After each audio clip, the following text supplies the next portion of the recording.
This was the story of how I almost died as a young kid home alone, and possibly the most intense night of my life with way too much going on. We're a family of 5. I was 10 at the time. My older brother was 14, my little sister was 5. It was a Friday night. My brother was out with his friends causing trouble clearly, because a dreaded phone call came to my parents. All I remember was I was in my room playing a Star Wars video game when I heard my mom start freaking out crying. I got really scared and hurried to see what was wrong. My mom was on the phone with the hospital, calling to inform my parents that my brother had gotten hit by a car.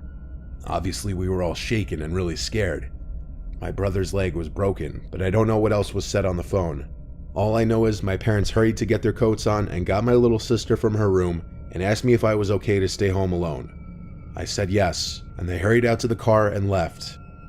I was of course really worried for my brother, but I really didn't want to go to the hospital and see him in any kind of bad condition. I don't think my parents wanted me or my sister to either, but they didn't want to leave my 5-year-old sister home without them. It's worth mentioning my brother recovered just fine, as his injury is no longer relevant to the story, other than it being the reason why I was left home alone on a Friday night. Before my dad left, he was trying to calm down my mom, telling her he was going to be okay. So seeing my dad like that made me feel better. I had a feeling my mom was just being overdramatic like any mom would be.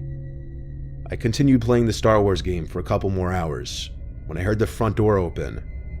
I had my bedroom door closed. By this point, it was easily past midnight and past my bedtime, so I turned off the TV and PlayStation and crawled into my bed with my Game Boy. I tried listening to hear my parents' voices, maybe hear if my brother was with them or just hear what they were saying, but I didn't hear anything. After a few minutes of not hearing them even come up the stairs, I had a feeling something was wrong. I went to my door and quietly opened it, then walked over to the ledge and banister that overlooked the living room. The lights were off, but there were 3 tall people standing in my living room. They weren't my family. I was so petrified that I was frozen for a second before I could quietly walk back into my room and shut the door as quietly as I could in my trepidation. But it wasn't quiet enough, and I knew it. They had to have heard the door click shut, even if just slightly. I hurried to my closet door, opened it quietly, stepped inside, then shut the door.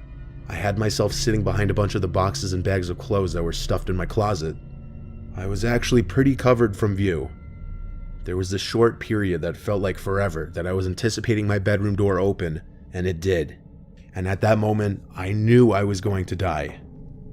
I heard footsteps walk into the room. I couldn't tell how many people. It may have been 1, it may have been 2. I heard the footsteps move to my bed. Then I heard my covers being played with.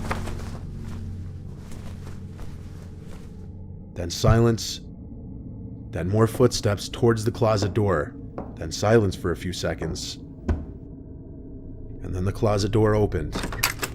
My heart was in my throat by this point. All I did was sit quietly and hold my breath. The door was open for a really long time, but I didn't look up. I didn't move. It had to be a good 20 seconds of silence before the door closed again. Footsteps walked away from the door, then out of the room.